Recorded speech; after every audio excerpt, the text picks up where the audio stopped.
সপ্তম শ্রেণীর দ্বিতীয় পাঠ বঙ্গভূমির প্রতি। মাইকেল মধুসূদন দত্ত। রেখো মা দাসেরে মনে, এ মিনতি করি পদে, সাধিতে মনের সাধ, ঘটে যদি পরমাদ। মধুহীন করো না গো, তব মন কখনো দে, প্রবাসে দৈবের বশে, জীব তারা যদি খসে।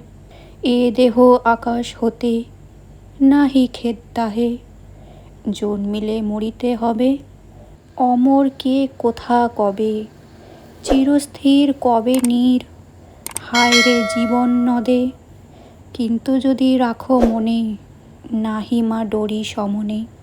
মক্ষিকাও গলে না গো, পড়িলে অমৃত হ্রদে, সেই ধন্য নরকুলে, লোকে যারে নাহি ভুলে। মনের মন্দিরে সদা, সেবে সর্বজন, কিন্তু কোন গুণ আছে, যাচিব যে তব কাছে।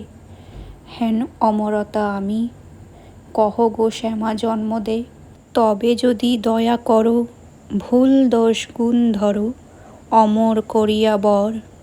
দেহদাসে সুবরদে, ফুটি যেন স্মৃতি জলে, মানসে মা যথা ফলে, মধুময় তামরস কি বসন্ত কি শরদে। ধন্যবাদ।